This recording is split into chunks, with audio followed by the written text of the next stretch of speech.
All right, welcome back to another episode of the Black Bullion Show. It is often said that you need 10 to 20% gold allocation in your portfolio. But what does that truly mean? Well, it means that the rest of your portfolio is likely made up of stocks, bonds, mutual funds, cash, and perhaps a home. However, I've been thinking a lot about wealth accumulation, actual assets that I can pass down to my kids. Many of you know I love that Dame Dash saying that goes, I hustle for my last name, not my first. So perhaps, I should start thinking about, well, maybe I should set up a minimum goal for weight as opposed to just thinking about metals as only really having relevance when comparing them to other assets that I may own. So here is, what I've found. And now, before I get into this, I just have to say if you're new to this channel, please hit that big red subscribe button right down below. Also, please hit the like button. Helps to get this economic evangelism right on out there to the masses, bringing more people into precious metals. Okay, so here is the amount of gold that I plan on stacking: 563 ounces of gold. That's how much I would like to have when it's all said and done, so that I can pass that down to my kids. Now, for those of you who are good at math, write down that rough estimate of what that number is in the comment section below in 2020 Federal Reserve note terms. Okay, so this article is titled, It's How Many Ounces of Gold You Should Own, Not What Percent of Your Portfolio It Should Be. Here's why. So I'm going to read this highlighted section here. The standard 10 to 20% non answer. And I quote, saying one should have 10 to 20% of one's portfolio in gold is a safe answer for someone to express, but it is correct for you only by coincidence. It is no better than rules of thumb used by insurance salesmen to determine how much life insurance you should have. This analogy, while imperfect, does convey the notion that gold is held for insurance purposes. It is a hedge against the decline of the dollar. Wealth and savings represent deferred consumption. For most of us, wealth represents a nest egg which will be turned into consumption in later years when income stops or is insufficient to support our lifestyle.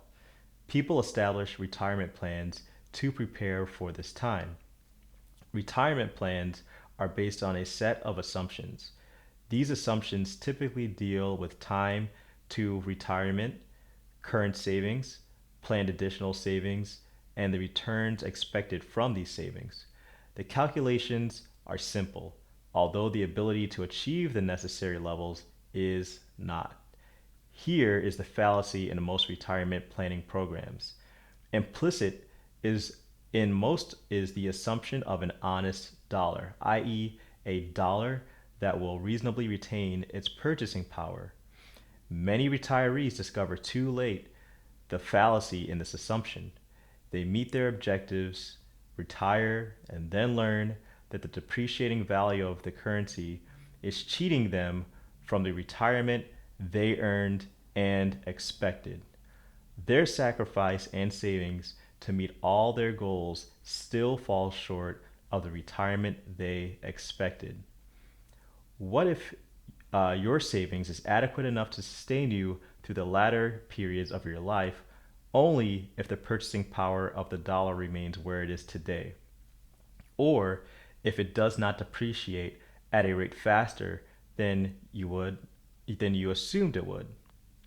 This is the problem that everyone confronts when they deal with dishonest money. You never know whether you have enough to retire or even whether you will be able to retire. Your determinations are based on today's dollar, but you have no idea what tomorrow's dollar will be worth. Without this knowledge, the concept of planning loses meaning. Financial advisors suggest 10 to 20% as a means of protection against the ravages of inflation. These percentages acknowledge the risks of inflation, although they are in no way tied to your situation or alternative scenarios for inflation. They are simple rules of thumb, the equivalent of a financial advisor acknowledging inflation, but little more. Obviously, this range cannot be the same for the marginally secure and the incredibly wealthy. This rule of thumb is not an answer as much as it is a cop out.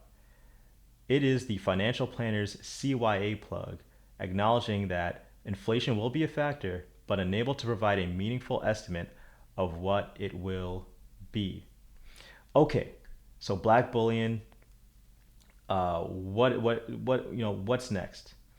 Well, here's the thing. I know the dollar devalues with time, and items, that the 2020 dollar can buy, will remain the same.